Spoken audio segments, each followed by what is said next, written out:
everybody. Welcome to Tadaima, a Terrace House Podcast, your weekly companion to your favorite show on Netflix. I'm Robert Scarpanito, and I am joined here by Daily Wilhelm, Konbanwa, Jack Cepeda, bring out the mat, and Nato. Colin Sparling. Hello, everybody. I am ready to talk about this episode. Good God, y'all.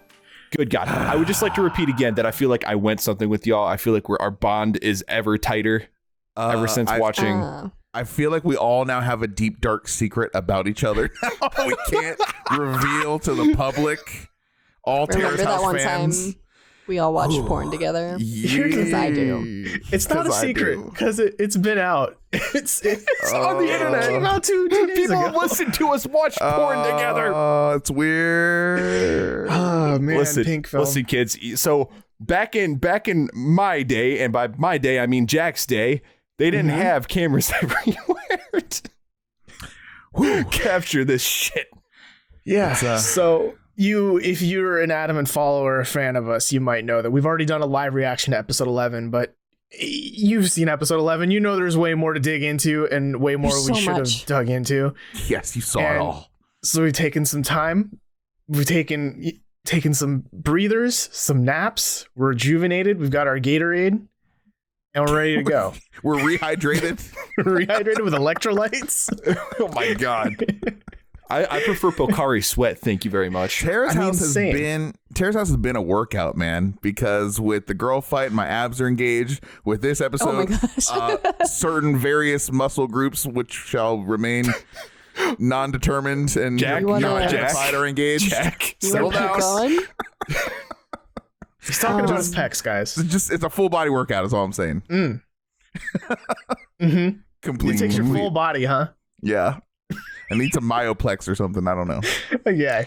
So I guess off the top here, maybe just to be fair, I mean, we don't normally give content warnings, but we're going to talk about adult themes. This podcast will be rated M for adult themes, probably. Yeah, it's unavoidable.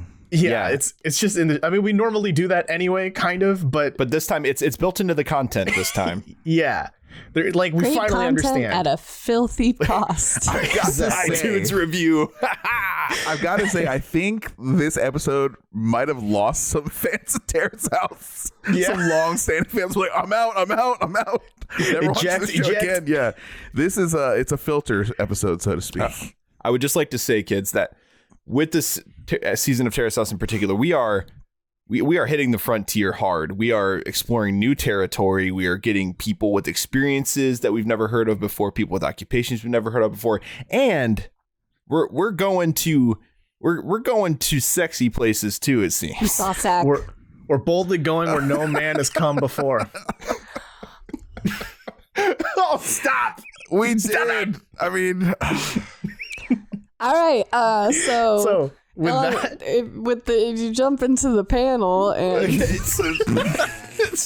Can we have Daily host this one? Can we have her? all right, let's get into gear. In the panel, they're recapping the last episode as always, and what I want to look at here is the fact that Sho-chan and Yama are becoming like master and apprentice, and I'm very much appreciating that. dude, I'm appreciating that Sho-chan's kind of coming into his own. Yama's like the Dark Emperor, right? In Emperor Palpatine, he's like, give in to ya anger. Yeah. And then Sho-chan's actually hating Christensen, and he's like, I hate the sand. oh my gosh. I always thought it was kind of strange how they sit the guest beside Yama. It's a trial in and of itself, I imagine. Yeah, and Sho-chan had that cool hair too. Yeah. He's Oh, yeah. blonde now. Frosted tips. Are Frosted Tips making a comeback? Don't Maybe. call it. I don't think it's fair to call them frosted tips. He's blonde, but he has dark roots still. Yeah, because I was gonna That's say like it's like just style. his roots that are dark. Yeah. 90s But- are coming back. They've always been back. Yeah. Yes. So let's cut into the episode itself. We're in the first floor, and it's Ruka and Risako, and they're there, and they're sharing each other's plans with their prospective dates, which made me think of, we've come such a long way with Ruka Risako, because early in the season we were like, oh, hey, those two are totally going to get together, and now they're like friends who talk about each other's dates. Be my boyfriend. Where have we gone since then? That was what, four? How episode four? Away. How far away are we from Be My Boyfriend moment? Mm-hmm. And then Shohei enters. He was just playing video games in the other room, which we don't hear much about in Terrace House. That was cool. And he starts making this pasta with tomato sauce. And I want to take this moment and correct my dumbass self, because I think I said carbonara has white sauce in our live reaction. Alfredo. It doesn't. That's Alfredo. You're right. Carbonara is not that. It has like eggs and shit in it, which is why Ruka does this thing later. Whatever it was, is good, man. I'm a pasta addict. Hi, my name's Jack. And I'm a pasta addict. Basically, yeah. And he's a Basically, pasta addict. yeah. And so, I don't know, man. That bowl of food, that was some good food porn. If I remember right, though, we shouldn't compliment Shohei too much, because otherwise, what if he gets into his head that he wants to become a chef as well, on top of everything else? That's what everyone was saying, though. Like, what the man needs to do, what the man needs to do is teach young Ruka the ways of the kitchen, as we'll get into later. Mm-hmm. Yeah, that's for sure. And then Kenny comes in. They're all eating this dank pasta. And Ruka reports to the boys that, hey, I haven't asked Cowdy out yet. And there's this moment where Kenny, he sits down and he says, the timing of these things can be tricky. To which point the editing cuts to Risako working on something at the table and looking up and like a really snide, sly, like, oh, is it fucking it, huh? Yeah. Yeah, Kenny, it's really tricky. I bet. I bet it is. Kenny, It's the tricky. eldest, the one that's supposed to have the most life experience and wisdom in this house, but instead, I'd say it goes Ruka, bottom tier, and then Kenny, as far as like responsibility of self. Mm-hmm. Yeah. Yeah. I mean, it just perpetuates the idea that Kenny's just, he either doesn't care or is not very self-aware at all. Nope. Or he's He gets just even- here to promote his band. He gets even less self-aware this episode too. Like I don't think he does anything really for the win here in this episode. I mean, I guess he gets another date with Risako, and that's about it. We'll get there. But I can't think of the last time he's won, quote unquote, won anything. Like done a good? Yeah. I've heard the community describe him as many things: a bowl of oatmeal, a soggy slab of cardboard, a wall. I've heard a lot, and I can't say I mean, disagree. At least oatmeal can nourish your body. It's true. I need to know. Yeah. a Do not cookie. feel nourished by Kenny. No. He's about as interesting as watching paint dry, that's for sure. Mm-hmm. And then we cut to the boys' room. Oh, wait, no, hold on. Actually, one more thing here. I don't want to skip this. They cut to another scene in the first floor. This is like some other time where it's Cowdy, Haruka, and Kenny, and they're all surrounding Ruka. And it's kind of this moment of like the adults teaching the child and or lecturing the child, like, hey, you need to grow up. Like, you need to figure out what you want to do in life. We can't skip that part because that was cannot. rough to watch when we were Oh, watching it it was. together. I it thought was tears very were going to rough. start flowing. I think they kind of were. Like, or think he was at they- least holding yeah. him back. Yeah, Yeah. he was holding back pretty hard. So this scene was harsh and was hard to watch, but it was necessary. It was necessary because in the arc of Ruka in this house, obviously, again, his main goal is to learn life lessons. So this is a big part of that. This is his turning point. We haven't seen Ruka do much in and about the house, and now we're finally learning that he's just confused. He doesn't know what he wants to do, and now he's trying to figure it out. And they're throwing things at him, and he's like, very flippantly, he throws out that I want to be a Marvel character, right? I want to act a Marvel, and people are just like, come on, man. Yeah, we Come finally found on. out, yes, act in Marvel movies, not just become fucking Spider-Man, like Right. vigilante Yeah. neighborhood. And that's a guy step in a forward, I suit. guess. You know, Yeah, knowing, but it's not that becoming an actor in the Marvel MCU is any more realistic than actually becoming Spider-Man. But Here's the thing, though. Okay, flashback to his entrance interview with his family. Right, we covered that before our watch along of episode 1 of part 1, and so his dad keeps calling him boy. Remember that? Boy. You have to learn some responsibility, boy. You're gonna have to learn how to do the laundry, boy. Like all this stuff. And it's like, dude, boy's 18 already. Like, what have you taught him? Or no, 20, isn't he? He's 20 now. He's Yeah. 20. He's 20. He's like, all right, dad, you keep calling him boy, but like, what have you passed on to him in these 20 years you've had him? You know what I mean? Like, it doesn't sound like much anything, you know? So, I mean, we learned Ruka can't even cook for himself. Like, not even they make it sound like he doesn't even know how to do some simple shit like cereal. Dude, you know, it's like I know, like got some cereal, So, like a hot dog.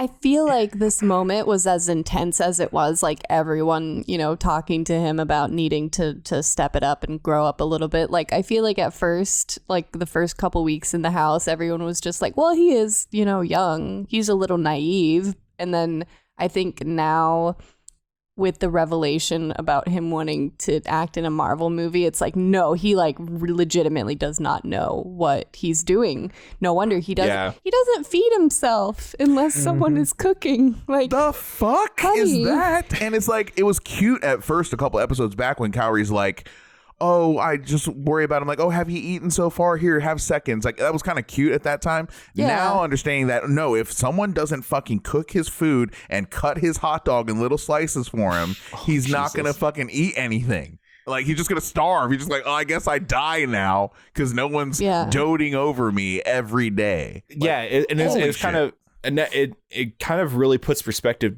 to this inflection point that we've talked about, of how everyone was, of course, obsessed with Ruka at the beginning of the show. And then the girls it shifted over to Kenny.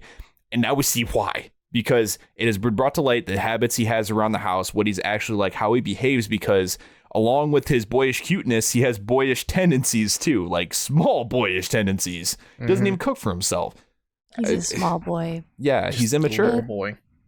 Yeah, and I'm sure it's like he definitely needed to hear all this.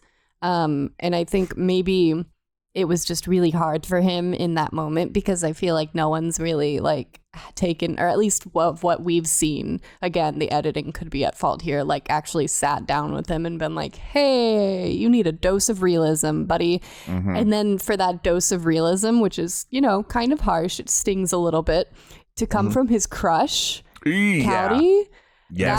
That, ouch. That, no wonder he was, you know, holding back tears. I don't blame him at all. Yeah. I cannot relate to that. That's something that's never happened to me before. Someone I like sits there and talks down to you. Yeah. So and belittles you like that. I do have a question about this scene for you guys. So do you think he understands that in that moment, that, because for me personally, if I'm in that situation, my crush is talking to me like that, like I'm instantly assuming like, okay, yeah, I'm not even remotely in consideration of like being a potential partner for this person, right? At least that's what I would think if I was him in this situation. But do you think he thought that?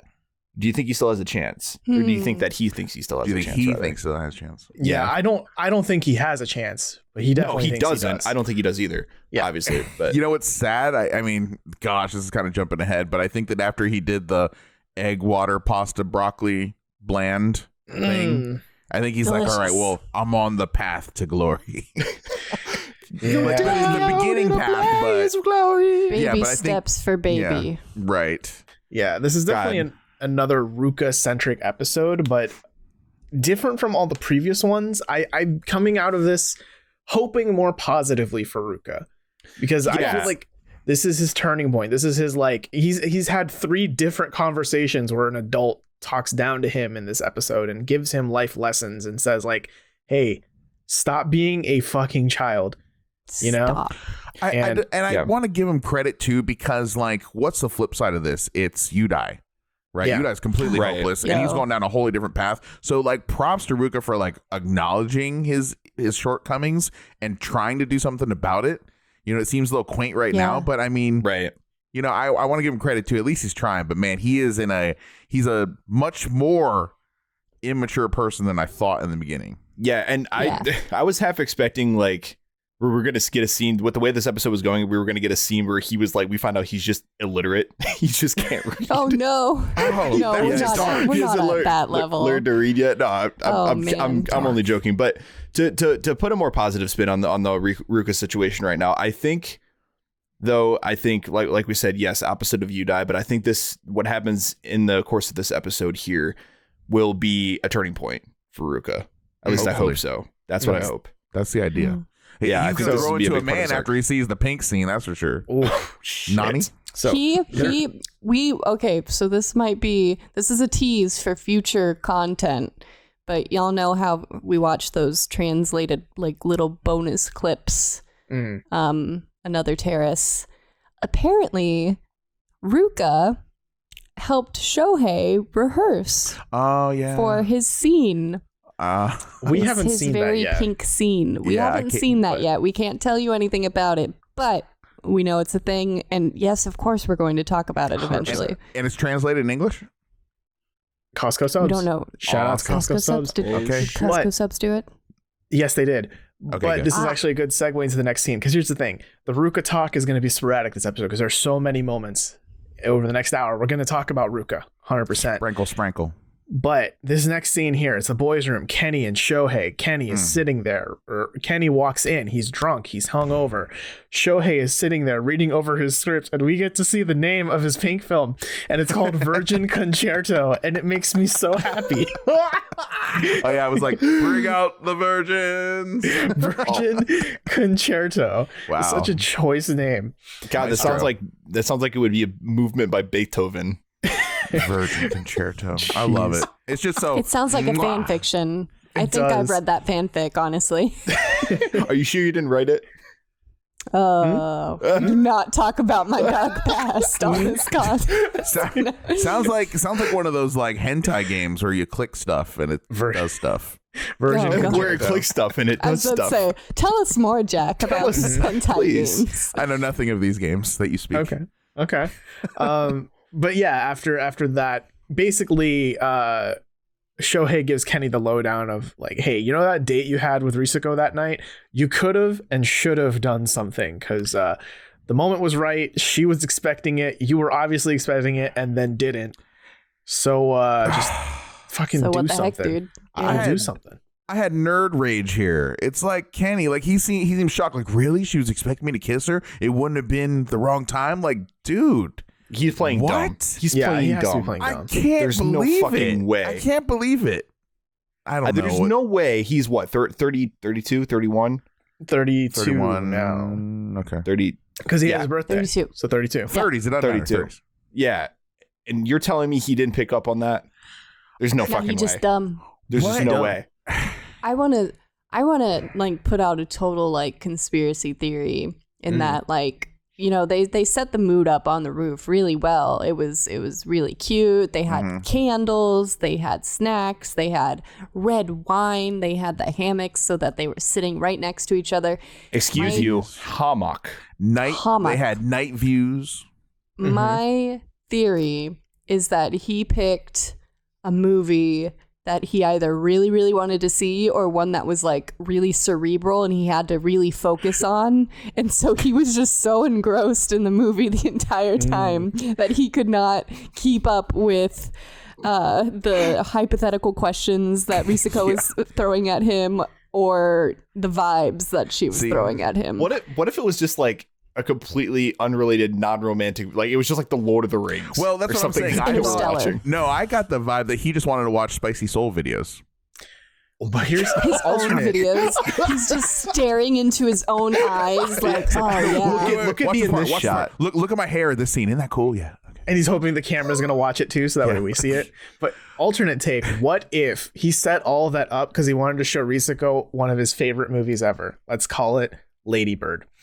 And he was hoping that she would like it, right? Because that's a pretty common thing when you first start dating someone. You hope that they like the same things you do, or at least tolerate it, right? And instead of her getting into the drama of whatever he really likes, she just throws these hypothetical questions at him, clearly ignoring the movie. And he's just like, I hate this. She's not the one. This guy, Or like she didn't pass a test. Yeah. He sings songs about love by the beach, about awesome times, about parties, about having a blast in life and being young and dumb. And the name of his band is Spicy Soul. I motion to change the name of his band to Soggy Soul. This guy is a wet blanket. Sunny Soul. Soggy Soul. Kenny. So I don't know, man. We go to the shit tro. We come back. It's in the first floor, and Risako and Kenny are making green curry for everyone. It looks pretty good. I'm not going to lie. That looked delicious. Seems like everyone in this house can cook except Ruka. And then Ruka comes in, and he's carrying like 20 glasses stacked on each other. Just another example of like, Not you good. got to be a bit more mature, man. Dorm Come on. life. Dorm life. And then he has some of the curry, and it's too, like, from the instant he put it in his mouth, it was too spicy for him. Oh, it's too spicy for me. I'm baby.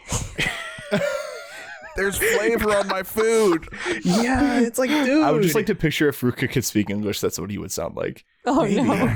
The Ruka That's the thing. defamation. He can't speak English either. He can't. He wants to be an actor in a an American Marvel movie and he boy can't yet. speak English. This is going to be the flagship episode of our podcast for the Ruka Defamation League. Oh my God. No, maybe. Someone We in would our like to Discord- point to Exhibit A. Yeah, someone in our Discord coined that term. That's not our term, so shout out. Yeah. And then Kenny leaves to go change, at which point Risako talks directly to Ruka and is like, hey, you okay? Because you go to sleep right when you come home, and then you wake up really late, and then you go straight to work and come back home and go straight to sleep. That's some depression vibes right there. Yeah. That's what I thought. 100% this show was going to depression. take a hard turn into like talking about mental health, which I would have appreciated, and I would have felt like shit because we've been shitting on Ruka for the past like 10 episodes. Yeah. But I don't know. It might just be immaturity. It might be a little bit of depression. It's kind of hard to say. Yeah, this is the first time he's lived not at home, right? Like this is the first time he's lived not, like outside of his family. Mm-hmm. So it could be partially that, and I mean he's experiencing a lot. Let's not underestimate that. He's experiencing a lot of different emotions and a lot of situations that he's never encountered before. Right. I mean, this is a lot he's taking in a lot mentally. I know we're talking about like he needs to be more mature and stuff like that. But I mean, to him right now, I think he feels like there's a lot of weight on his shoulders. I mean, the way the show's edited, it seems like that seemed to happen. Maybe this is really how it happened, or just, again, editing here. But when Cowrie scolded him, right, that might have been one of the things that kind of plunged him into I'm just going to hide out in my room now. I don't want to show my face. Just yeah. And go ahead. Yeah, going like you said, Colin, like this is his first time living away from home too. Right. Like I remember like trying to figure out time management when I moved into college. It's not easy at first. I guess we do have a lot of like comparisons that we're making between like other people his age, but like they've been at this for a mite bit longer. They haven't necessarily lived at home with like their mom and grandma to be like, hey, you need to get up and do XYZ. Yeah, exactly. It's just prolonging this like too long. You know, I think he never got those lessons that he should have learned from like 13 to now. You know? Yeah, and it might just be the way he was raised too. His parents seem like maybe they were coddling him a bit. You know, I mean, if he's leaving the house at 20 and doesn't even know the first thing about doing laundry. Doesn't know how to turn on the dryer. Yeah, can't even make himself a grilled cheese, or I guess the equivalent would be like, I don't know, tamago kake gohan. You know what I mean? Like, right. It's easy stuff. I think it is coming through truly that, I mean, the idea that he wanted to, really learn life lessons and stuff and really become, I don't know, grow up a little bit. And he's definitely getting that in the house. And it is kind of a shame, though, I will say, that he has to do it in front of a giant public audience. The world, yeah. But it's growing pains. In a way, it's a good place for it to happen, right? Because all this pressure is on him, but if he can get through it, think of how much better of a human being he's going to become. You know what I mean? Yeah. That's true. It's just like on top of everything else, on top of moving away from your family and thinking about who you have a crush on, and everyone's telling you you're immature and like you're trying to figure out where you're at in life. And then on top of that, you have to be on for the camera. And on top of all that, hoping he gets bitten by a radioactive spider. It's a lot of pressure. I mean, he's just like going to like dark corners of the house and like looking for spiders. Like he's crawling around. He's got a black light going around. But he just like you crawled up to the stairs, to the girls' room. I'm definitely not done dunking on this guy for this episode, but I will say by the end of this episode, I am optimistic as to his long-term, how he's going to turn out, as an adult. I think it'll happen. It could be a handful of years here, but he's almost I hope I'm becoming pretty invested in Ruka as a character because of this everything that's happening in here, especially in this episode. Right. So I do want to see him. I hope he sticks around.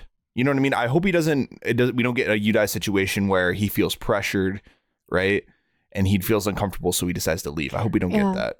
Same. That's the difference between the two, for sure, is that Ruka is like, I came here to learn, and now I am learning, and I'm putting forth effort. Whereas Yudai was like, he like kind of like cheekily embraced the fact that he was like, oh, I want like a mother dog, etc. Like that was his shtick.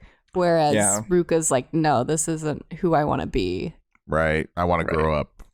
So to continue this sadness train that we're on, let's talk about Cowdy, right? No. So Cowdy. From what I remember of our live react, all four of us were really quiet during this moment, because I think it's like, this is something that you can't really, like, there's no good reaction to this. You know what I mean? There's not like a lighting in the bottle. This was a lot too. Yeah, it was very heavy and very cerebral, but to boil it down as simply as we can, essentially, Cowdy just went out for drinks with her friends because she needed to vent and say, hey, I'm worried that all of these good contracts and freelance gigs that I'm getting are perhaps too good for where my talent really is. She's feeling some serious imposter syndrome. And it's so hard because it's like, how, like, oh, you're complaining about good things happening to you, when that, like, because like feeling like that just double compounds the bad feels, like that I've tricked everyone into thinking I'm this good, and now that I'm trying to admit that I'm not this good, everyone's mad at me. It's a very tough situation that she's in. Yeah, it's a terrible cycle, because you're mad at yourself, and then you're mad at yourself for being mad at yourself, so now you're even madder at yourself. All bad feels. It's the thing that put her in this kind of funk here, the fact that what's the name of that? Beams. Yeah, the fact that Beams didn't place as huge an order as she was hoping, and some of the artists that she admires and aspires to be did. Yeah. So the funny thing I was thinking in my head, she's like, you know, maybe this is all for naught, right? This is just a theory. Like, maybe they're like, oh, how many did we order? And the guy's just like, a solid 50. And she's like, oh, and he meant like 50K. But she just went home like, oh, only 50. Oh shit, only 50. You know what I mean? I mean, like 50. Like, what's that? Like, how are you gonna make any money off of that? You know, it seems like a super low number. Yeah, and this was like supposed to be like her benchmark to like measure like at what point like her talent was. She's like, oh, I scored like this deal with Beams. That means that, you know, I'm just as good as whoever else, other artists that actually went to art school. That was another thing, is that she so regrets her time in the corporate world and not having gone to art school. She feels like a coward for having gone with like the safe option that she knew she was going to be able to support herself off of, rather than diving into illustration, which is her actual passion, which she has proven to be successful with. Yeah, so I think Cowdy, that the thing is, she is obviously pretty damn talented either way, no matter what she says, like, in my opinion. And I don't know what kind of level that they expect at this place that she's talking about. Like, exactly. Because I don't think they showed any examples of like other people's work or anything, if to my recollection. But at the same time, half the battle at working anywhere is just being likable and being a person that you know, you do the work that you're told to do, and also you're easy to be around, and you put in the work. And it's clear that Cowdy has the work ethic, and she gets this stuff done. And I mean, the numbers might not necessarily reflect what she wants, but I mean, it's obvious that people like to work with her. You know what I'm saying? So she has something there. Giggle so much at that initial Beams meeting from the other episode. Like, everyone was like, ah, Cowdy, you're so funny. They didn't say that, but oh, you're so funny. It like felt like it to that level. Like, she's so damn charming. That's another reason why it's so weird to me. Like, why would they even go through the whole rigmarole of having her physically come in if they're only going to do 50 pieces? Like, it's that can be an email. You know what I mean? It doesn't have to be a thing where we bring the Terrace House cameras in, unless they were just trying to, again, get promoted and boosted, get the Terrace House bump, as they say. Right. Like, because that's partially what might be it. I coined that phrase just now. Yeah. Now I say Terrace House bump. The Terrace House bump. Yeah. Fair enough. Because I mean, that really might be what it is, right? It's like, oh, this artist, she's on Terrace. Like, there's totally a possibility where they were like, I mean, her art is fine, but she's also on Terrace House, so more people will know about our company, so let's get her on, right? And I think it's good, by the way. Like, I can't draw for shit. Like, holy fuck. No, same. I think it's really good too. Yeah. I think So to talk about Colin's point here for a bit, we're like, she's very likable, right? But that's something that Kenny brings up later. Because remember, Kenny wants to dig up the old wounds. God, he's so bad at this. Like, so in this moment, the last thing he says is, "Even you have worries like that, huh?" Which is like, that's kind of shitty. Like, can you Fuck not? you. But then, You. Like, he does not know how to be human. No. But then later, this is jumping a bit ahead, but since we're all talking about this, right? So Kenny just brings it up to her again, like in the kitchen. Hey, have you figured out that thing you were ranting about yesterday? It's like, no, you dumb shit. It doesn't take 24 hours to resolve this. Yeah. You know that He's thing like, about didn't your professor say something like terrible to you? Remember that? Yeah. Hey, that thing you're about to cry about and were crying about and had to go drinking out with your friends about, how's that going? Yeah, you figured that out? Is that all good now? Like, no, you stupid idiot. But he says he thinks the solution is maybe you just need to take some time to make art for your fans, right? Do something that will make other people like you. But her counter is, that's just not the way I operate, because much like Shohei, I want to create art that satisfies me. Which is important, but so this is another part too. Like, doesn't she also have a line where right before that too, she's like, I thought I'm going to butcher this up, but it was something to the effect of where she didn't want to feel like money and popularity were motivating her, and like she didn't want to feel like that was important, but then she did realize it is important. Like, those were motivating factors for her, was money and popularity. Mm-hmm. So I mean, I remember her saying that it seeped in and it turned into that a little bit. Yeah. Right. So for Kenny to be like, just make stuff that will make you more popular with your fans. It's like, you are a great listener, clearly, Kenny. You totally absorbed what I just said not 5 minutes ago. Thanks, dude. Thanks. Yeah. Like, Kenny puts himself in her shoes and he's like, sure, for my job, I need to be good at guitar, but my fans don't care how good I am at guitar. And he almost makes it sound like he could be faking it this whole time, and get the fans that he does. And maybe there's a little bit of that. It's hard to really say, but nonetheless, if that's the way you're thinking, or, hey, I don't need to be a good musician, I just need to market myself as a good musician. Then what are you doing? Maybe in a weird way, he's trying to make her feel better too. Like, maybe in a weird way, he's like, hey, you know what?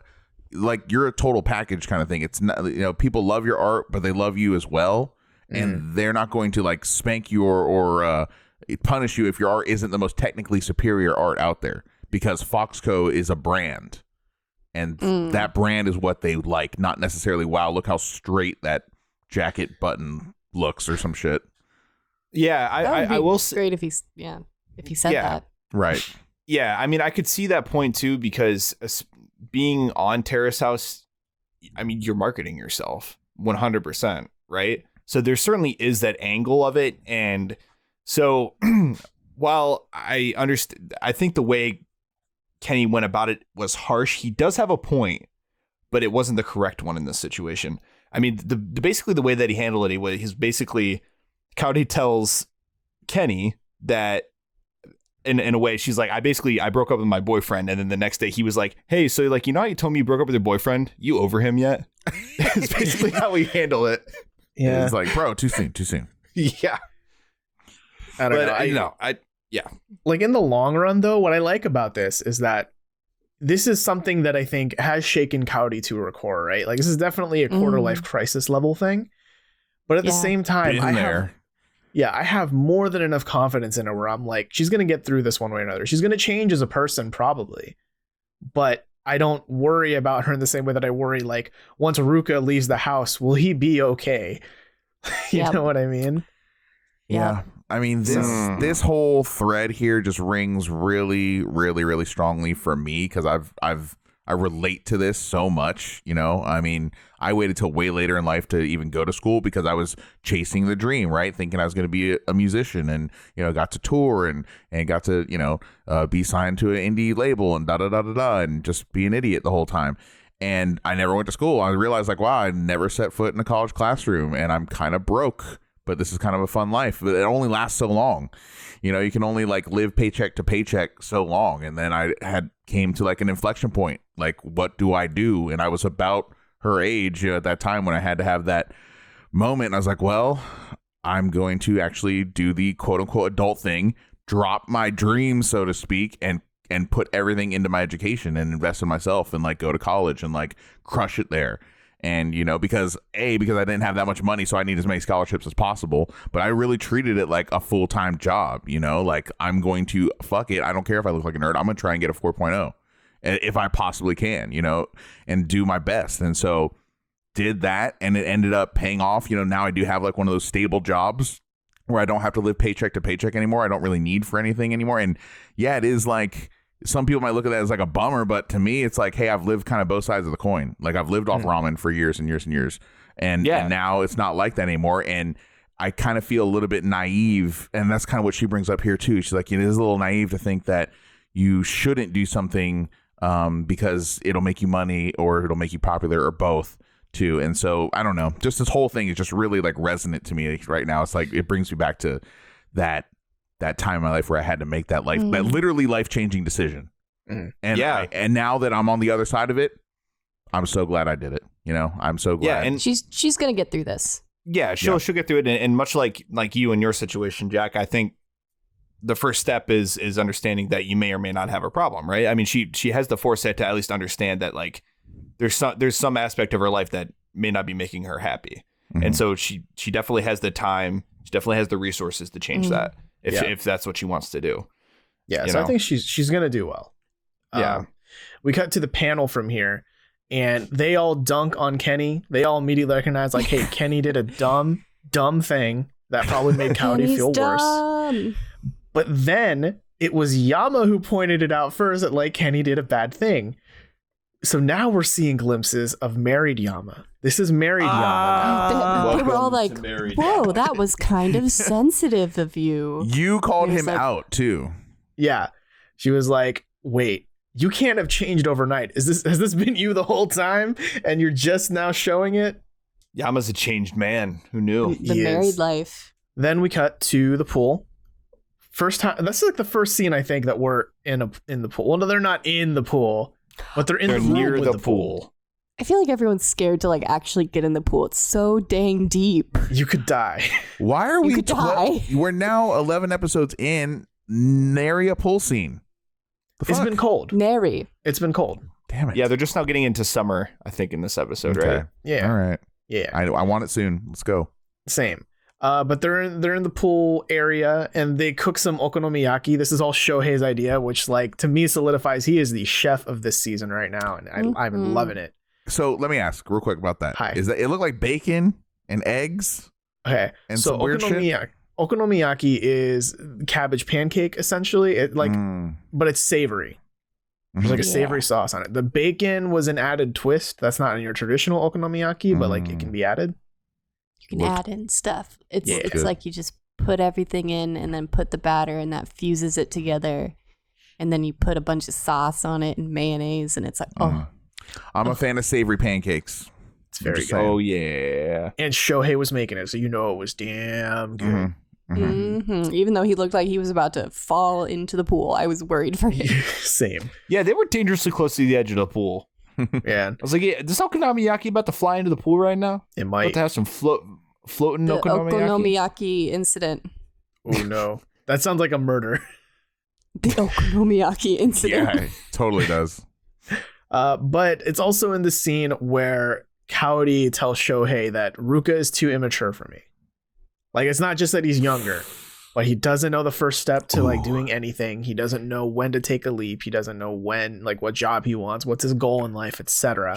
She does not pull any punches either. And when we were watching this together, she did that deep sigh, that inhale, right? Like like the beginning of a YouTube apology video. It's like when Peter Griffin hits his knee on the sidewalk. You know what I'm talking about? I mean, Let's see how long we I can don't go. blame her at all for this choice, because it's like, especially with, you know, what she's going through right now, it's not like he would be able to offer her like any kind of support other than like, oh man, that sucks. Like, maybe he'd be a little bit more tactful than Kenny was. Yeah. But he can in no way be like, you know, credibly say like, I know you'll get through this, etc. It's like he hasn't had any hardship in his life. Exactly. He doesn't have the touch points or experience in his life to empathize. Yeah. And also she and Haruka say that his whole goal seems to be that he wants to look cool to other people. And that is very telling, and school. that is super immature thing. Be like, well, what I want to do is look cool to people, and it's like he doesn't realize, like, dude, when you say you want to be a hero, that is really cool. If you mean like save people's lives, be a paramedic, be a fireman, be a public servant, like there's a lot of cool shit of all involved with that. But he goes way the other direction. Like, I want to work for Marvel. Yeah. Dude. Which, to be fair, the people who do work at Marvel are all very cool. Everyone from the actors to the visual effects artists to the directors, the producers, everyone in between. They're all cool people. But I don't believe that their mission in life is to be cool people. I think their mission in life is create good art, and it just happens to make them cool. What? No one's thought of this before, but this is, I'm not even trying to make a joke. I swear to God when I say this. But like, why doesn't he be Japanese Spider-Man at like some theme park or something? Japanese Disneyland. Yeah, like something be Disneyland Tokyo. Each one of those needs one of those, right? They need a Spider-Man. They need a few. He hasn't put any plans into anything at all. Like when they were calling him out, they were like, like, why haven't you like tried to learn English, or why haven't you like gone to, like, people have invited him to like acting workshops, and he's just been like, nah, it's too soon. Because I don't think he himself believes for a second that he actually wants to be Spider-Man. I think that's just something that came to his mind, and he's like, yeah, I like Marvel movies. I'm just going to throw this out there. I don't think he's sure at all exactly what he wants to do. I don't think he's found the thing that drives him, the thing that he's passionate about. The thing that's so ironic about this is he's the ultimate like Peter Parker, He's the what's Superman's name? Clark Kent. Thank you. I could not remember. What is Superman's name? Nerd. You don't know comic book heroes? It just escaped my brain. But he's, you know what I mean? He's the ultimate alter ego. He's so like diminutive. He's so timid. Like, I mean, I don't know. I just feel like there's just things he could be doing here. Obviously, that is. I just want to choke him. Like, same. Oh, I just want to choke him. I didn't live your think life. That was what wow. Live your life as you're strangling him to death. Legitimately, though, I feel like that's the way Kaori feels in a sense too. Is that she's like frustrated with him because she's like on the other side of all this, and I forget when it was, but she was like, "You're so young, like you have these chances and you're passing them up, and it's frustrating." Yeah, like just take the leap. Do it. Like, one, you're never too young to take the leap, but also you're young. Take the leap. You know what I mean? Yeah. Like, what else are you going to do? Keep 100% of the shots you don't take. Exactly. Wayne Gretzky. Michael Scott. Yeah. Thank you. I think my boy, what he needs is some damn manual labor. Yes. This boy needs to work. He won't wake up early. That was his thing with his dad. No. And he's like, I gotta wake up early. Yeah, his dad is his hero, but also I would never work with my dad. Well, yeah, what does his dad do again? It's very blue collar. His dad works, he waterproofs homes. Yeah, it's he like has his own business doing that, and it's like, oh, so like Ruko would have grown up like going along with dad on the weekends or when he doesn't have school, like helping out, right? Nah, he did that a couple times. Then he was like, you have to wear this helmet and like the towel and the helmet. Oh, and like, you have to get up early. And so I just stopped. They won't let me wear baggy jeans and I can't look cool while doing that, guys. I get sweaty, and that's not cool. But can we talk about the scene that did look cool? Can we cut to planar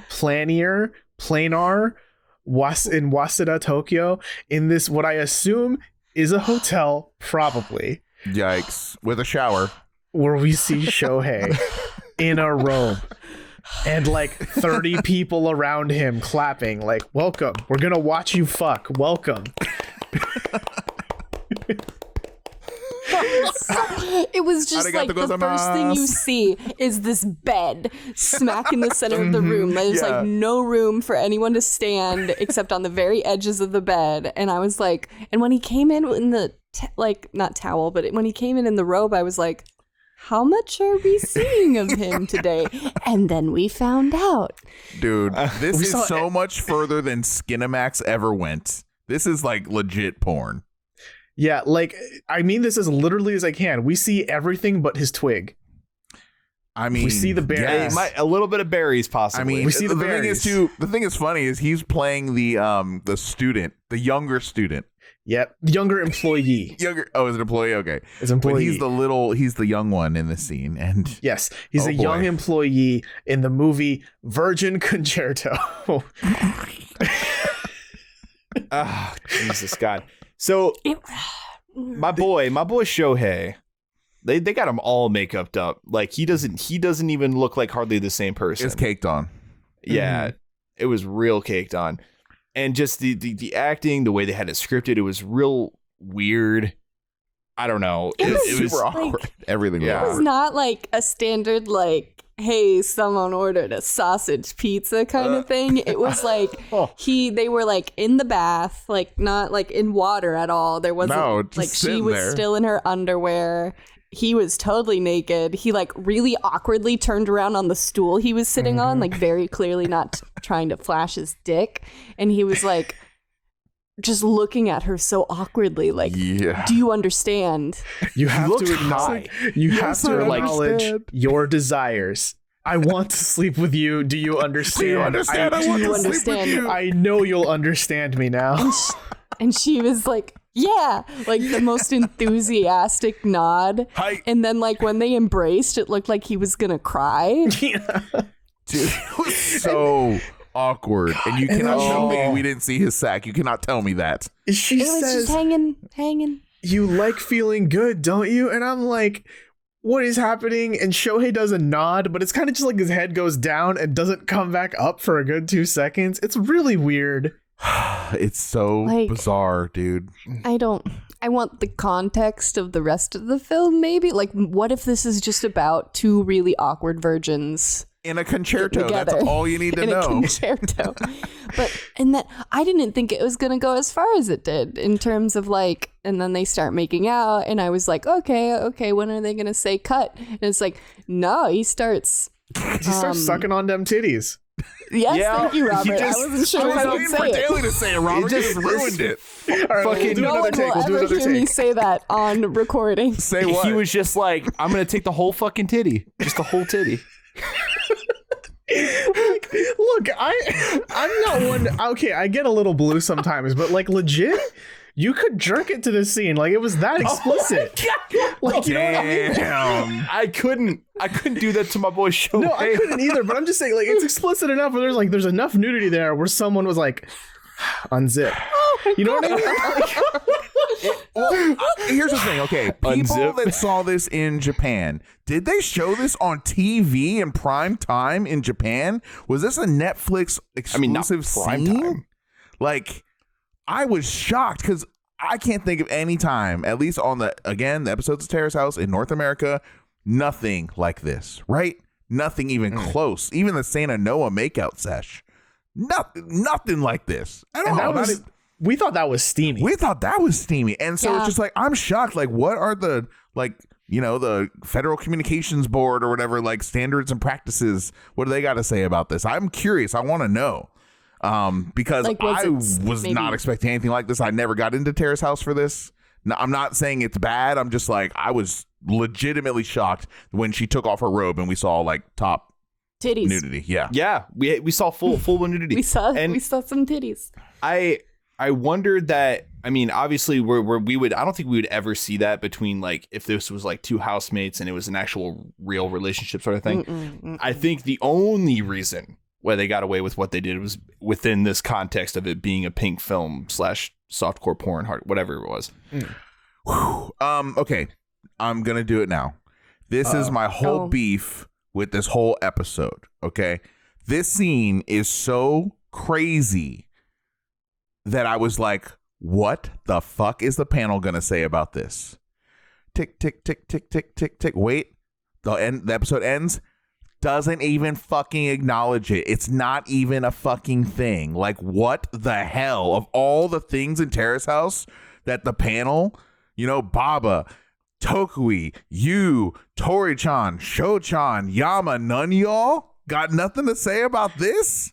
And I love too, it was a bit of a fake out because I remember when they cut to the panel after this scene. I mean, it's like way later after this scene, but they cut to the panel and all of them were like, "Oh my god, that was crazy!" Yeah. It's the carbonara, the pasta, that was crazy. The pasta was so crazy. Like, dude, we saw Shohei with his mouth on a girl's breasts. We almost saw Shohei's noodle. Like, come on, for reals. Now, so here's the thing. Here's the theory, and I'm really pissed, dude, because I feel like they have a cut. They meant to not include this scene. To me, 100%. It's so cut and paste, just like plopped in there, like boom, just put it in there so we can take it out easily and doesn't make a difference. So that, and I'm just so pissed because it's so obvious that the whole scene, the whole episode doesn't have any build up to it, doesn't have any resolution from it, no references to it. Period. It's meant to like just drop it in your lap and leave it there. We had so much trouble in the live reaction video, like recovering from having suddenly seen that out of nowhere. Like there needed to be a panel moment to like decompress for a moment and go over what we just saw. Right. Like I feel like out of anything, that should have been like a very necessary time. Oh my gosh. Yeah. Let's breathe for a second, because how are we supposed to just go back to regular, very tame Terrace House after some sack and titties? It just left me unfulfilled because, like I said, when you see something in Terrace House, at least me, I'm always like, wow, I can't wait to hear what the commentators say. Personally. Yeah, and I mean, do you really expect us to believe that Tokui, Mr. Pedo House, Yoshimi Tokui, didn't have a damn thing to say about this? Man, fuck that. So, I do not believe that. They definitely got the reactions on camera. They just did not put it in the show. Here's the thing, okay? If we go to episode 12, we haven't seen it yet, but if we go to episode 12 and if they don't bring it up in the very first scene, like, fuck that. Like, that just pisses me off. Like, why put it in there at all? Like, I don't know. It just seems like a shock value thing. It's almost like they're like, hey, we need more ratings for that show, that Terrace House show. Put some boobs in there. All right. Plop. This will get some likes. Boobs. This will go viral on the internet, and it kind of did, but not really beyond the established Terrace House community already. I don't know, man. It just seems like a publicity stunt more than anything. It's really strange. Yeah. And so it's funny because, normally Terrace House does occasionally interlace all the inter-housemate drama with, oh, look at, this person going to work to do their job. Oh, we get to see Kenny perform at a show. Oh, we get to see Haruka race, right? Like, we've got all these little moments of them working. Shohei's moment of working, I guess, is this. And it's an unfortunate choice. And I guess, like, if I were on the editorial board or one of the editors of the show, I would have thought, for all the things we want to showcase of Shohei doing work, this would not be one of them. This would be something like, at the very least, I would have done it more tastefully. Then here are tits. They're making out. There's a sack. Like, this is porn. It was almost like an avant-garde film. It was like there was not erotic at all. It was not entertaining. It was entertaining for the wrong reasons. Other than their weird lines. It was just like something meant to freak out about. Put some bow chicka wow in the background. Put some bow chicka. Oh my god. I do at least agree with Robert's point. Like, I mean, you could have done this a little bit more tastefully. I think the angles that they chose for this scene was really strange. Like I think there was a way there that they could have conveyed like what the hell was going on in the scene. It was meant to showing what they did. Yeah, it was meant to get a reaction. I think it was really like a publicity stunt. Like, hey, let's get Terrace House to be covered by the mainstream or something. As this crazy pornographic show. I feel kind of bad for the actress in this scene because it's like, yeah, she signed up for the pink film, but she didn't sign up for her titties to be on Terrace House. It's like, did they? I mean, Fuji clearly TV. they have to clear that with her, but it's one of those things where it's like, what else are you gonna say? No, like, what are you allowed to do in that situation? Kind of thing too, though, with her, if she's in the entertainment business, the business is showing her stuff, then the Terrace House bump can't hurt her either too. That might have boosted her profile for her career. Terrace House bump. Hashtag Terrace House bump. Terrace House bump. Yep. But yeah, I don't know. I think the scene, it was great shock value. I will say off the top, it's good in the reaction that it got out of us. I think it's something that's worth talking about. It's fun to talk about. Yeah. But at the end of the day, just analyzing it and seeing how it fits in Terrace House as a whole, I could have done without. I feel like it was too much. That's the thing too. Like you almost think you want some hot, sexy time on Terrace House, and then they give you this, and you're like, I don't want any more of that. I didn't sign up for Please, this. no more of this. Like, Well, give yeah, me it's like how they used to take, every half decent action movie back in the day. It was a trend to have like a crazy sex scene of varying degree of explicitness or whatever, and it was just like it never really did anything for the film. They could have just heavily implied it, right? Or like the two characters kiss and then they show, and then it just goes off camera. Otherwise, it's mainly for the 13-year-old boys in the audience. Yeah, those movies. Whatever. Yeah. It's just like it's unnecessary. We don't. I mean, it can be heavily implied, and it's like, okay, we know what happened. That's cool. But Right. I will say, choicest line in the scene. Bring out the mat. Bring out Mato. That was a choice line. So good. It was real good. Because it just puts so many thoughts in your head, like, what the fuck does that mean? Where are they gonna go from here? Yeah. It What could have is been the worse. mat? Yeah, they could have said, like, bring in the horse. Like, no. Oh, Jesus. So are we decompressed from the porn? Can we talk about? Yeah. Let's I need a moment from the horse. He's trying to recover. Oh my god. Okay. Wow. We go to the roof, and I remember this scene because I don't remember it from the live reaction because we were all too struck from the porn. But now that we're back and we've had some time to rewatch and everything, this is the scene where Kenny and Risako are on the roof, and Kenny actually asks Risako out on a date. This is maybe the only thing he does in the house this episode. Whoa. But it's like a dressy date. He wants to be like, hey, let's dress up for whatever day we go on. So that's nice. Nice. Finally showed And- some initiative. Yeah. Meanwhile, Risako tells Kenny, hey, we should talk to Ruka because he needs help. He sleeps in, Cody doesn't know how to talk to him anymore, etc. Like, bring your pasta into the playroom. Yeah, and that's Couldn't it exactly wait till after? No, that's exactly what they do. They ask him, hey, can you so bring your pasta with you to the playroom? Let's talk, It's just sitting right? there getting cold in his hands. He's like, Yeah, but Like he wasn't about to eat it. yeah, and like Ruka, like they ask, hey, Ruka, how have you been doing? And he's like, well, I feel a little lost and I feel like I need a goal. And then he says, quote, like going after a job with Marvel or whatever. And it's like, that's not a thing that you attach or whatever to. Like going for a job with Marvel is a big deal. Yeah. That's a long-term goal. That's not I need something to do in the next month. Yeah. Maybe I'll try to get a job with Marvel. not Or a lot whatever. of Yeah. first-time actors getting called by Marvel to screencast, Yeah. Yeah, and the weird thing is, it's like I don't often hear people calling out like, "Hey, I want to be in a Marvel movie specifically." It's more so like, "I want to become an actor first and foremost."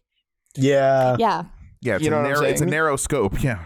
Yeah, that's what I'm saying. Like you become an actor first, and then you hope you get cast in a Marvel movie. You don't just like work to be in a Marvel movie.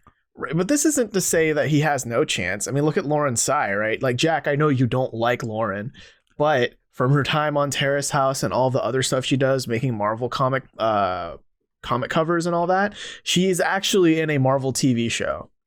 Daily earmuffs. Okay. Oh, no. Okay. So for the record, Robert, I don't not like Lauren. I like Lauren just fine. I don't like how boring she was on Terrace House. Okay. Fair. Point blank. But I'm fine with her. You're gonna stick the Lauren faithful on me here on the internet. The I was Lauren, like, where Lauren Defense Force, hello, the side you out faithful. there? Like, I'm fine with her. Side Defense Force. She's like a model. She's an actress. the She's super talented. But her time on Terrace House was mad boring. She was kind of like Sick. Candy. Fair. Could Okay. you call them the Lauren Tsai Legion? LDF. Hey, maybe. But Yeah. okay. And I'm back. So now that I've defended my honor, what was the question? I mean, basically, someone else from Terrace House has gotten onto a Marvel property before. True. So it's And not out of the question. it can totally happen. And Lauren, I would say, is the one that has, of all Terrace House alumni, probably leveraged the Terrace House bump to the most effect. She's like fully gone mainstream Western Hollywood. Like, yeah, so kudos to her. Yeah, I guess Yeah. it's not out of the question. Mhm. She's going But- into a Netflix movie, right? I think with like Amy Poehler directing. Yeah. She's got things going on. So, I mean, he could network his way to Lauren Tsai, and you never know. That's how these things work. It's about who you know. Yeah. Yeah, but I mean, also, we don't know if he has any acting chops at all. And Daly's Yeah. back, by the way. I'm back also. Hi. Yeah, that's the thing is that like why it was so weird for him to just say like Marvel movie, because it's like he wants to be the character versus like an actor that plays that character. And it's like, especially if he wanted to be Spider-Man, I'm really surprised he didn't leverage his friendship with Risako then and learn some parkour, because it's like, what does Spider-Man do? He does flips and stuff. Well, why don't you go and learn that with Risako? And a lot of people don't know this, but that's how Tobey Maguire landed the Spider-Man role way back in 2003, something like that, 2002, even earlier than that. Anyways, he made like a film that looked pretty good. He was like shirtless, but he was wearing like a skin tight like pants, like Spider-Man pants in the bottom, and he was doing like superhero shit. And he had the body for it, and he had the flips, and he was doing the acrobatic shit, and that's how he got that role. A lot of people don't know about that, but he went the extra mile above everyone else, because that was the hottest role in Hollywood at that time, as you can imagine. Oh yeah. And wow. Yeah, actually, I had no idea about that. That's crazy. Yeah, he went the extra mile. so with the rest of the scene here, it's mainly Risako kind of telling off not Kenny, kind of telling off Ruka. It's a little bit mean, and I think she recognizes it because she says at the end of it, like, oh, maybe I'm a little bit too honest. But it's just a continuation of like, here's a blunt thing you need to hear in order to become a better person. Because right now, everyone is treating you like a child because you don't give them a reason to not treat you like a child. Right. That's the truth. That's the hard truth, man. I mean, it needed to be said. We talked about it already, but it's like people were really genuinely doting over him because he let them. Because he wouldn't eat unless someone cooked for him. And so they really worried about his well-being because they didn't think he could take care of himself. Right. So I don't want to stay on the scene too much, since we have like touched on it a lot already. But the things I do want to point out is, one, Ruka doesn't get it. He's somehow confused by the notion of, hey, if you act like a child, people will treat you like a child. What? How does that mean? I don't understand. I don't. And then when she turns to Kenny and is like, Kenny, back me up, Kenny's also like, sorry, you lost me in the middle. And I don't know if that's Kenny actually is dumb, or Risako talked way too like circularly, or Kenny just doesn't care. My money's on the third. Yeah. They don't have a good like communication like relationship. No, like definitely not. She's talking at him. He doesn't get it. He's just like, yeah, whatever. And one thing we did kind of skip over, how she pointed out how he's always on one certain side. Like he's paying attention to where the cameras are. He's kind of doing what Sana did, right? Where he's always sitting on one side when he's talking to Risako, and she's always in one position too. So just another kind of Easter egg that he's conscious of that shit.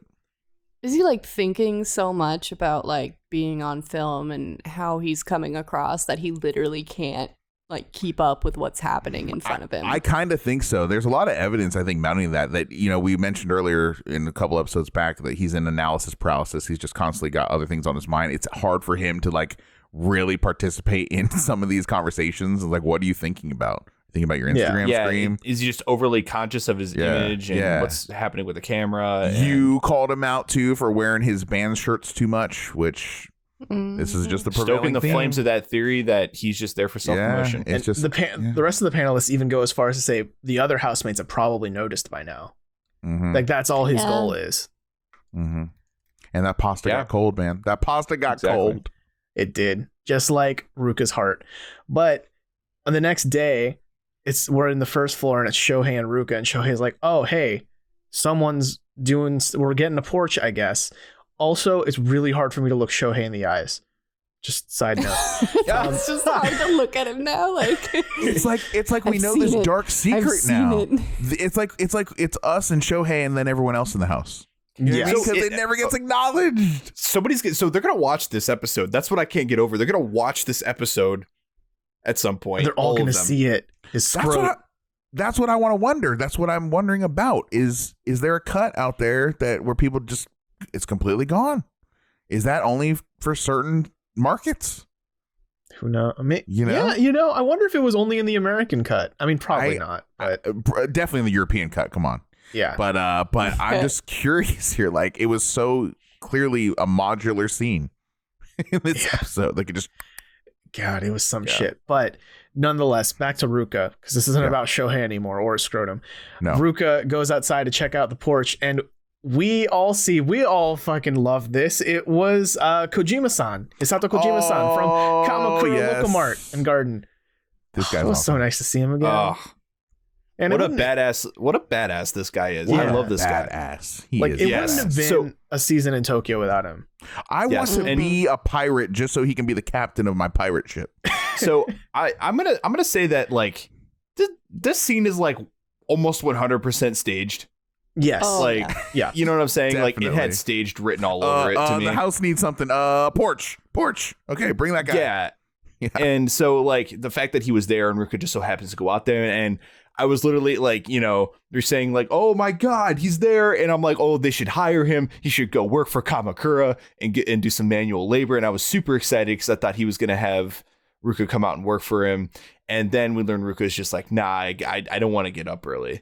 I love the scene. And wear a hard hat. I really like the scene, but you're right, Colin. They got to get off that. None of this is scripted at all. This is all real. Well, there's no script at all, life. but that's a very It's loose, all you know what I'm saying? real. Like, But it was like, go out and talk to the people. there's Because definitely he had no yeah. reason to like open the front door and be like, Yeah. hi. Yeah, in fact, he's inconveniencing all those guys, and he's costing that guy thousands of dollars in labor by just sitting there talking to everybody. Right. But he's there to drop wisdom, not a porch. Yeah, I mean, and I don't know, it's nice, but I do like how they ask, hey, Ruka, are you getting along fine?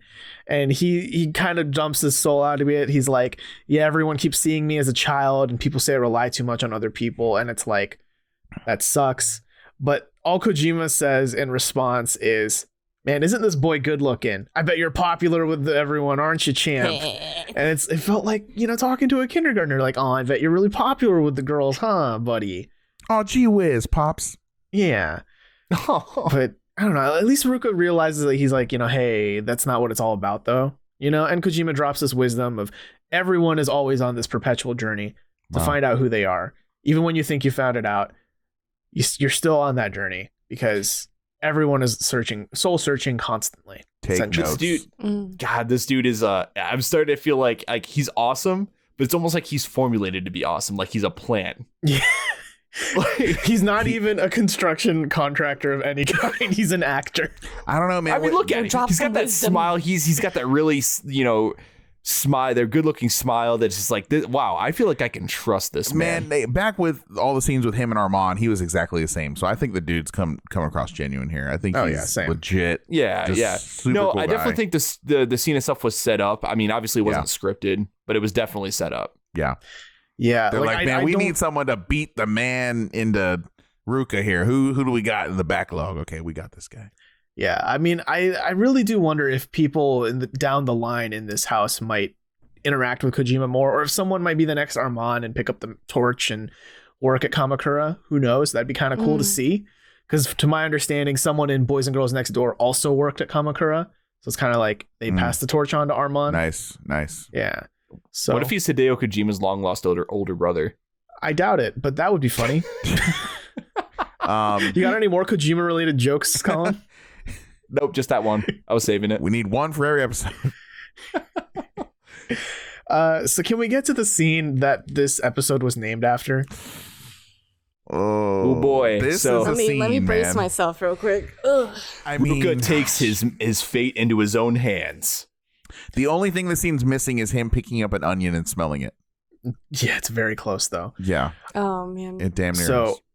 we're on the first floor. It's Haruka and Kaori sitting at the kitchen table, and they're talking about an airport dog, which I looked up and is very cute, but also it died last year, so I'm also very sad. I know, right? But it was very cute. And then Ruka walks in, goes straight to the stove, cracks an egg, and from behind you see him, and it's like, okay, all right, he cracked an egg. This is And a it's up good high. start. Yeah, It was too high. It was It was- up high, but this is a good start to whatever he's gonna cook. And then we see that he cracked an egg into a pot of not even boiling water. It was just water To boil noodles. to boil noodles. He just cracked My an boy. egg in. Because that's how you poach eggs, right? You put eggs just in water, right? Well, so to poach Yeah. eggs, cooking corner time.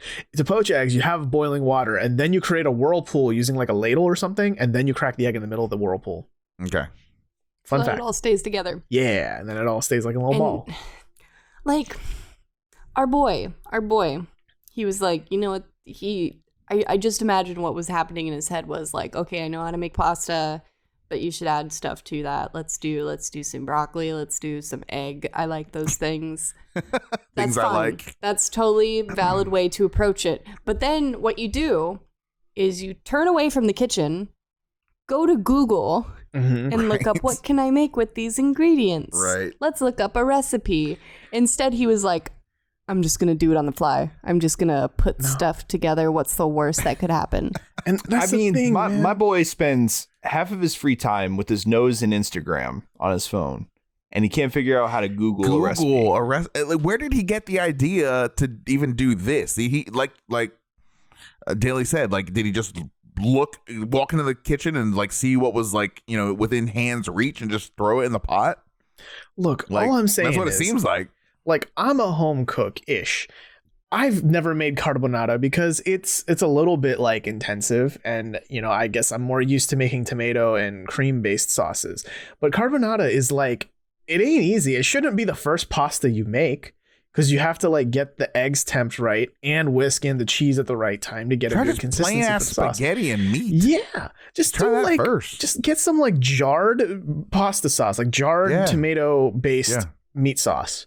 And then boil some pasta, mix them together, see how that works. It's really not that hard. This was a scene, man. And then he had the scissors for the broccoli, which, hey, whatever, works. Yeah. But it's just like, I love, the panel really had some good takes here, because you was like, he just needs to use more of his brain. Like, to Daly's point, he just needs to Just use your Google. brain. Just Google.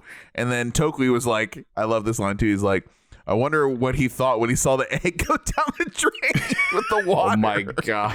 Yeah. Here's the thing too about Cooking Corner, okay, guys? For the amateur cooks out there, by the way, I would not consider myself an accomplished chef by any stretch, but I can cook a mean ass steak, and you know, I can Google the shit out of shit. All you need to basically do Google anything, the shit out of shit. Yeah. All you need to do to basically make anything delicious is get a hot pan, some oil, some onions, some garlic, some salt and pepper. Let it simmer for a little bit, and then whatever you throw in there is going to be delicious. The end. That's basically it. Yeah, pretty much. Put a protein in of choice, vegetable, rice, whatever. It's going to taste really good. Yeah, anything. That's it. Try that first. It's so easy. Like, look, cooking is intimidating, but it's not hard. You know, it's easy to get into, hard to master. Yeah, and clearly that's not the case for Ruka. And my favorite thing about this scene, it's very mean. Don't get me wrong. This kind of made me think a little bit differently of Haruka and Kaori, but it is funny. But they were both basically being the peanut gallery, snide comments the entire way through. Wow. Like, They're like, what is he doing? It's baby's first time cooking, huh? They were bullying him, man. Yeah, and the way he was cutting the broccoli florets, it was like, oh, that reminds you of samgyeopsal, which if you don't know, that's like pork belly in Korean barbecue, which that's how you normally cut it in Korean barbecue. I'm just like, oh god, this is mean. Like, they're right, but it's mean. Right, and then Kaori's like, look, man, I'm on deadline. I gotta leave. He's like, look, I gotta go. I don't have time for this. Yeah, I can't stand this. If I stay here, I'm gonna keep laughing, and I can't do that. And then someone was like, oh, the greenery is a nice touch. Yeah, like, the green nice element. Green. I like that you added a green element. Man, all he needed was to add some salt and pepper, because he's eating it there, and he's like, no, there's no flavor. And that's what Haruka was like harping on it too. Like, hey, how's it taste? How's it taste? How's it taste?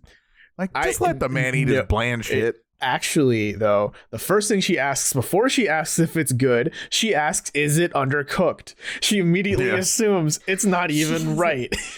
It's undercooked, isn't it? Yeah. And then it's like, oh, but how does it taste? Wow. Man, that hurt to watch. Ruka, my boy. I mean, at least he's trying. At least he's trying. Yeah. An attempt. Yes. So there was an attempt. To be fair, that was made. Yeah. I mean, what's worse, okay? Like stumbling on your very first try, or being someone like we keep drawing parallels to, Yudai, who comes in, sniffs the onion, makes water soup. Like, which one's worse, I argue? The one that it was worse in Yudai's case, because I mean, Yudai did cook, but he also claimed to be a chef, right? Exactly, and he wasn't. He had no idea what the fuck. You got to start somewhere. I mean, shit. I'll call the fucker out. You guys know Dan Reichert on like Giant Bomb. He's got like world famous stories of his cooking fails. When he tried to cook egg whites, and this is hilarious, by the way, but he literally cracked the egg, put everything inside the egg in the trash can, and put the eggshells in the pan. because he was trying to make egg whites because he thought those were the whites of the egg, the fucking shells. And then he just sat there like, nothing's happening. This is a grown-ass man? Yes, this is a grown-ass man making egg whites thinking it's the white eggshells. That's not even the worst thing he did. Jesus. Then, like he said, all throughout college, he didn't want to cook, so he just like bought frozen hot dogs, and he didn't want to buy plates or do dishes, so he just used an upside-down lid to a shoebox as a... And he would just put hot dogs in it in the microwave daily right now. In the microwave fuck? And just use that. So and then he would just reuse it. Daly's gone now. Daly has left the podcast. We don't know where she is. Oh my God. And he would just use it like for a whole semester or whatever, a whole year at college, the same shoebox lid to make the frozen hot dogs. This is documented. Listen, okay, so I'm gonna be sick. So it's like you and I at least give the man some credit because he's not that fucking stupid, right? Here's what Ruka. Ruka. Here's what I will say though. Do not, I repeat, do not you cannot give people credit when they go off and live on their own for the first time, because I have seen, going through college as I have seen some crazy shit, and I've heard some wild stories about, like, because you just kind of assume that people have a general sense or an idea of how to like live on their own or with other people when they go off to college, because maybe hopefully their parents might have showed them a thing or two. Not the case, my friends. Not the case. Like I've had roommates just bowls strewn everywhere in their room, just like bags upon bags upon bags of garbage just sitting in their room. And it's like, how do you function? How do you live? So my point being is Ruka is even though he's far behind, he's still ahead of a lot exploits. Yeah. And just to have a comparison here, Daly, just while we're on the tip of being disgusted by Dan Reichert's exploits, he also was the first person to ever get married at a Taco Bell. And he also is like 35 or something like that. Like he's pretty, old, in the mid 30s, wherever. And he just recently learned that you can wash hoodies. He didn't know you could wash hoodies. Wait, like you can 34. Wait, you can do that? You can put them in the washer, yes, and then dry them or air dry them. Okay, yeah. Well, he never knew. Sorry, guys, I gotta go wash my hoodie real quick. I gotta wash all of my hoodies. This is a living man, Daly.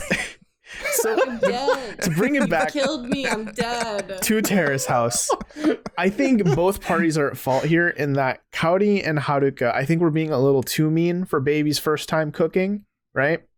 But at the same time, if it's your first time cooking, it shouldn't be carbonara. It should pick a simple recipe, Did he know he was making that, or did he accidentally almost make it? No, he said, okay. I'm making pasta carbonara style, and it's like, no, you're not. No. I mean, if he just grew a big giant handlebar mustache, or twirled it a bit. The thing about noodles too, you could just make noodles, melted butter on top, and some Parmesan cheese. Done. Yeah, butter noodles. That's a meal. Done. Yeah. It's so easy to do noodles. Why would you make carbonara your first try? That's Daly, not. Come back to us. I was starting to think Daly might have had an aneurysm and just died. But, oh my gosh. So here's what I want to drill down on though. Is this is after Kaori leaves. Ruka, he expresses to Haruka, I'm gonna do it. I'm gonna become a cook. Right? I'm finally going to take my first step into being an adult. And he says the reason why is because, quote, I also don't think it's cool to always have someone cook for you. Guys, it's not about looking cool. I gotta be cool. It's about, I gotta be a cool kid. It's about cooking so you don't die. So you don't die, and so you're not self-sufficient. Good The Sims, God. You're not trying to manage your cool meter. You're trying to manage your hunger. Yeah. You're trying to manage your self-sufficiency, my boy. Dude. He's got a much deeper issue than just his immaturity here. Yeah. That he's placed so much value on the way other people perceive him. It's so obvious and that I don't think Go. I don't think being at Terrace House helps that 100% because you are literally under the spotlight. You're under a microscope. I've got just to the point of where I'm just asking myself, what happened to this kid growing up? And I have a feeling maybe his dad just threw up his hands early in life, fuck it, I give up. This guy doesn't want to waterproof these basements. Like, fine, learn your own shit on your own. And then his grandma's like, oh, just be nice to him. He's a good boy. You know, he'll be fine. And his mom doesn't give a fuck. She's doing whatever. Yeah, and then his he is a grandma's boy. Absolutely. I mean, watch that episode. His pre-interview, whatever. It's pretty evident. But it's just like, man, he never had to do anything. And now he has to do everything. Or like, at least he's inching his way towards becoming a man. So, again, I think he's headed in a positive direction. But it's going to take a while. It's going to take a while to get there. Yeah, it just takes some time. Yeah, but I hope he ain't gonna get no shitty. He ain't gonna get no shitty misspelled tattoo on his chest anytime soon. I hope. Oh God. I hope. Oh yeah, what was that? You're my angel. You're my angel. You're my Spider-Man. You're my angle. Aye. The last scene in this episode is cutting back to the Haruka Ruka talk at the kitchen, where Haruka starts kind of life coaching Ruka a little bit and asks him who he admires. He mentions his father, who we talked about, and he also mentions Ryoma Sakamoto, which my uneducated ass first thought, is that an anime character I don't know? Is this about to be like another Spider-Man thing? But no, he's actually a historical figure who is actually pretty cool. He was basically fighting for the Meiji Restoration to happen before it happened. So he was like, a samurai ahead of his time. Okay. So that's kind of cool. Like, Ruka didn't know that, because when Haruka asked, oh, why do you look up to him? He's like, he did some stuff. My memory escapes me. Oh, God. Great. But Sakamoto is a decent hero, I think. Just he was cool. That's why. He was cool. He looked cool. Okay, so again, this episode, I think at the end of the day, is going to end up being a net positive for Ruka. Yes. I would like to hope that this is a turning point, and I think we're going to start seeing some changes. We'll see. It's going to be a rough one. We're going to be watching a rough journey from our boy here. You think he's going to be in the house for a long time still? Predictions? What's that? You think he's going to be in the house for a long time still? I think he'll stay in the house. I think he'll stick around for a little bit. I desperately hope so. Same. Okay. I don't think he's going to leave soon, only because I think this is the starting point for him realizing, like, this is my new family, and this is the new group of people I need to look cool to. And if he leaves now, he knows for a fact at this point that if he leaves now, he is regressing as a human being. Right. And also next week is going to be episode 12. So I think we'll probably just save more broad predictions for that one, right? The end of episode part 1 here in international Netflix. Yes. Definitely. Oh my God. Yeah. Next week is episode. Oh my.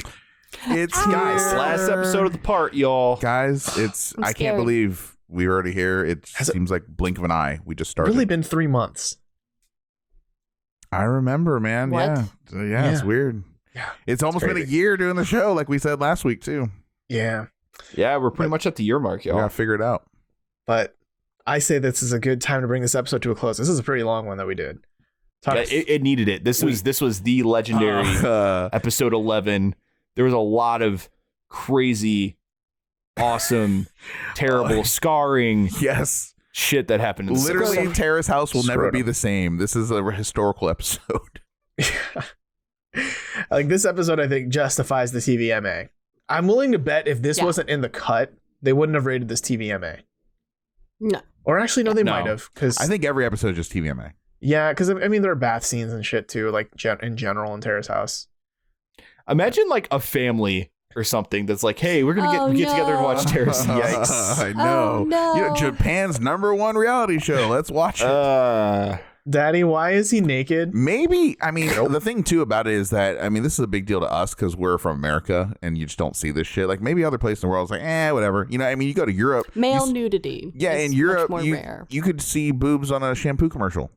Yeah. It's like, it ain't no thing. But violence is a big deal there. See, here in America, violence is like, whatever. Mass murder, meh. Yeah. But a boob, a booty, oh gosh. A boob. Yeah, side boob. God. So it could be a cultural thing too, why we're so like, oh. Yeah, America's oh my God, fucked, nipples. Those are nipples. Yeah, it is. But that's another podcast for another day, Robert. Yeah, let's wrap it up. Yeah, so let's bring this episode to a close. If you have any questions, comments, concerns, any theories you have about Shohei Scrotum, please don't email that to us, but email anything else to us at questions@terracehousepodcast.com. You can catch us next Tuesday. We're going to cap off part 1 of Tokyo 2019-2020 with episode 12, always chilling. Because that's me, baby. I'm always chilling. Word. Same. That's my secret, Cap. I'm always chilling. This That's a has funny been title. Tadaima. Thanks for listening. Itakimasu. Did you just open up our email to dick pics?